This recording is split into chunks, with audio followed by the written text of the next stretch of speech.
Tonight is Harvey Milk Day, so I finally watched a movie I'd been putting off watching for quite some time because I knew that it would make me cry, and I had to decompress a little bit before doing this video because I was crying. I'm probably gonna cry anyways.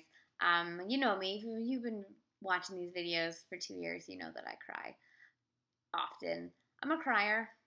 And this movie will make you cry. It's The Times of Harvey Milk. It's a documentary. It won the Best Documentary Academy Award from 1984. And it's by Rob Epstein, and obviously it is about Harvey Milk.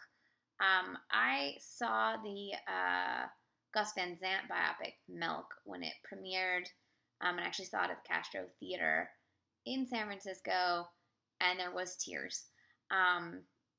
And it's interesting now that I'm finally seeing this documentary how many pieces of this film are sort of recreated in that this film is using documentary footage, so they're recreating that footage in scenes in the film. But the film Milk has a lot of aspects of Harvey's personal life that are not in this documentary. This documentary is mostly about his rise in San Francisco politics and as a advocate for the gay community, and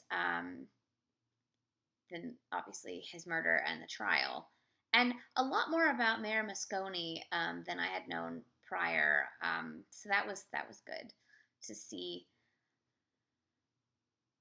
It's there's a lot of things about Harvey Milk that are really inspiring. That he went through so many different facets of life before he accepted who he was and said, you know what, I'm not going to hide who I am and I'm going to embrace it. And the fact that he could go to a place like San Francisco at the time that he did and be that person. And he knew he wanted to change things, so he ran for office 4 times before he got elected. And he was 47. That's crazy. What was I going to say? So the things about Moscone, there's things about Moscone in this that I didn't know. Essentially, he was like, you know what would be good if the city representatives represented the whole city. And so he helped instigate, districts so that the district voted for their district representatives, which you'd think would be a duh, but apparently wasn't how San Francisco had been organized prior. And I'm like, and then the year that they passed that is the year that they had the most diverse board of supervisors ever. And you're like, I wonder why that is.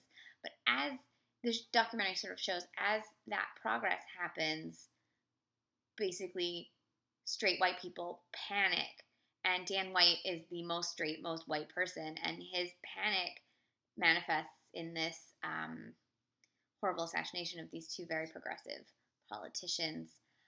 What I also loved was the way this documentary celebrates the neighborhood of the Castro and how welcoming it is. I never could afford to live in the Castro when I lived in San Francisco because even when I lived there, prices were expensive. It's way more expensive now. But I lived in the Tenderloin, the Tender Knob, but the Tenderloin, and the Sunset. But I physically lived in those neighborhoods. But I lived in the Castro. I lived practically in the Castro movie theater. I just love that neighborhood. And it's changed a bit from how it was, I think, in Harvey's day, but to see it recreated and to see the community feel that was there is beautiful. And to see sort of the way the city came together after these 2 great men were assassinated it was beautiful. That whole section of the documentary was beautiful. And then you just can't help but get frustrated hearing how White got off. You're just like, what? I mean, he didn't get off. He got convicted, but not convicted of what he actually did. And essentially, there's several talking heads, people who knew either who knew Harvey Milk or who were prominent, like reporters and things during the run of Harvey Milk running for office and his subsequent assassination. And they sort of talk about the trial period, and one of them talks about how they after he's assassinated, they put like justice in the hands of the system that Harvey was trying to make better. And it's like, the system needs to be reformed, and this is the system that's going to give us justice. And then, of course, it doesn't give us justice. And there's a moment where there's a archival footage of a man talking about how he was Harvey's replacement on the board, how they reacted to the sentencing with anger and with property destruction because they're angry, and that's something we still see in when there's injustice in this country, and there's continually injustice in this country. There's another one who talks about how people were upset about property damage, but all that property can be replaced, and Harvey can't be replaced. And that same idea is sort of where we're still at in this country when people are murdered and then justice is not brought down. Now now always had been generally minorities, and it's amazing to watch something like this that is 33 years old and realize that, and this assassination happened almost 40 years ago, and things have barely changed in terms of the way people are tried when they behave this way, and the way that society is still so afraid of anything that is not straight and white. But I have hope, as the documentary ends with that famous hope speech, because millennials are so adamant that the change that we were promised as children should happen, and we're working to make it happen. And every time, some other generation tries to shit on the way millennials behave, millennials just go even further into our beliefs and into our belief that we can change things for the better. And I think the older we get, the better we'll be able to make society, because more and more of us will do that.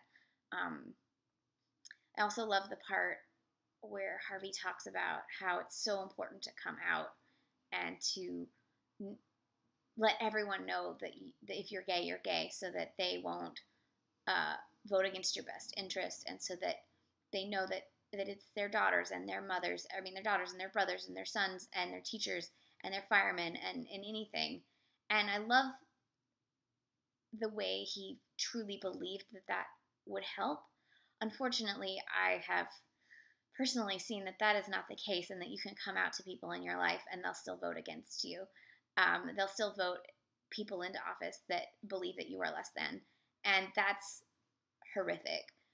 But I would rather be out, and I would rather live that life and try to convince them that, if you do this, you're voting against my humanity, and how do you live with that? And I think a lot of people in the last year have had to come to hard terms with the fact that just because people are your family doesn't necessarily mean they're gonna vote with your best interest, because maybe your interest isn't their interest, and